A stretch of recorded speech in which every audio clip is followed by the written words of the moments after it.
Robert Benjamin Rhoades, born November 22, 1945, also known as the Truck Stop Killer, is an American serial killer and rapist.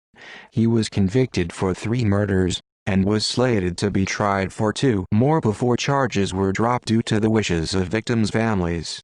Rhoades is additionally suspected of torturing, raping, and killing more than 50 women between 1975 and 1990, based on data about his truck routes and women who went missing during those years and who met the profile of his preferred victims. At the time he was caught, Rhoades claimed to have engaged in these activities for 15 years. Early life. Robert Benjamin Rhoades was born in Council Bluffs, Iowa in 1945, but it is uncertain as to exactly where he was raised. He was raised by his mother in the early years of his life, as his father was a soldier in the United States Army and was stationed in West Germany. Rhoades was attending elementary school when his father returned from duty overseas. After his father was discharged from the military, he found work as a firefighter. By all reliable accounts, Rhoades' early life was relatively normal, aside from unspecified social problems in his formative years. He was an active participant in the extracurricular activities of his attended schools, and involved himself with various sports and other programs, including gridiron football, wrestling, choir and French club. Rhoades' criminal involvement during his high school years were only notable for an arrest in 1961, at age 16, for tampering with a vehicle, along with an arrest for public fighting in 1962 at age 17. After graduating from Thomas Jefferson High School in Council Bluffs in 1964, he joined the Marine Corps. During the same year, his father was arrested for molesting a 12-year-old girl, and subsequently committed suicide while awaiting trial. A few years later, in 1967 or 1968, Rhoades was dishonorably discharged from the military for his involvement in a robbery. After his dishonorable discharge from the Marines sometime in the late 1960s, he attended college but dropped out. He later attempted to join a law enforcement agency, but was likely rejected for his past dishonorable discharge from the Marine Corps. Throughout the 1970s and 1980s, Rhoades married 3 times, having a son with his first wife. Subsequently, he found work in stores, supermarkets, warehouses and restaurants. Eventually, he became a long-haul trucker. During the 1980s, Rhoades developed interests and hobbies, amongst which included involving himself in the BDSM scene. It was also during this time he allegedly verbally, physically and sexually abused his third wife, Deborah Rhoades. Murders. Rhoades preyed on hitchhikers and truck stop sex workers, starting in the 1970s. His first confirmed victims were Patricia Candace Walsh, later known posthumously as a former girlfriend of metal vocalist Rhoades from bands Sanctuary and Nevermore, and her husband, Douglas Ziskowski, in January 1990. The couple were hitchhiking when Rhoades picked them up in his truck while on a long-haul journey. He immediately killed Ziskowski and dumped his body in Sutton County, Texas, where it was later found. He was not identified until 1992. He kept Walsh for over a week.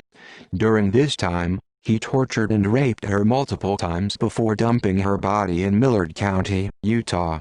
Almost a month after Walsh's death, he grabbed an 18-year-old victim, a drifter, who escaped and informed police. When Rhoades was detained, the victim declined to press charges, feeling that she would not be believed despite extensive evidence. In her statement to police, she says that, "I don't see any good in filing charges. It's just going to be my word against his. If there was any evidence, I would file charges and sue him." It was later asserted that she was fearful of Rhoades after enduring 2 weeks in his truck.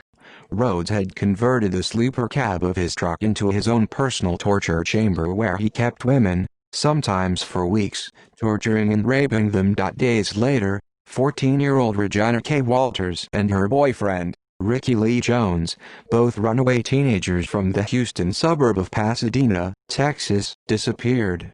Like with Ziskowski, It is believed that after being picked up by Rhoades, Jones was killed and disposed of while Walters was kept. Photos seized during a search of Rhoades' home confirmed that he held Walters for a long time, based on the degree of hair growth and bruising. Jones' body was found on March 3, 1991, in Lamar County, Mississippi. He was not identified until July 2008.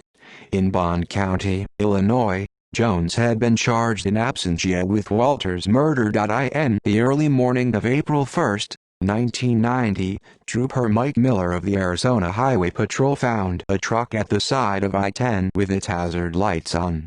When he investigated inside the cab, he discovered a nude woman, later identified as Kathleen Vine, handcuffed and screaming.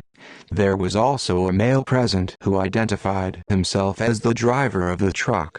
After failing to talk his way out of the situation, Rhoades turned over a gun which had been on his person. He was arrested and charged with aggravated assault, sexual assault, and unlawful imprisonment. He was left handcuffed in Miller's patrol car, but nearly escaped. After further investigation, the arresting detective, Rick Barnhart, was able to make a connection to the Houston case and noticed a pattern stretching over the course of at least 5 months.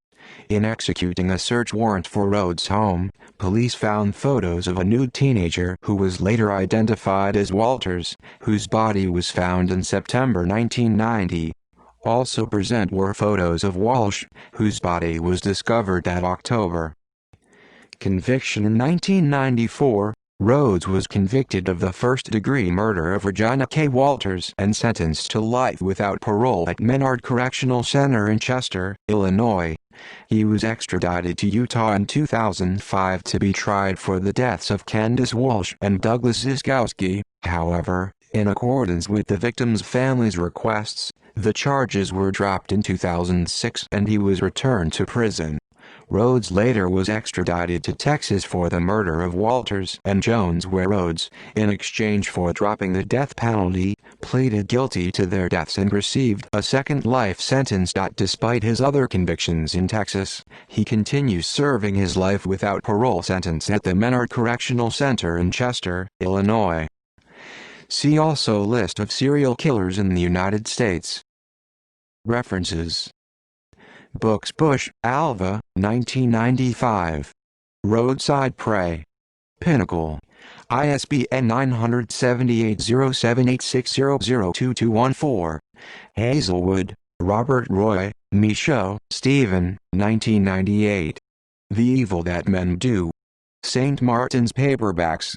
ISBN 0-312-97060-9.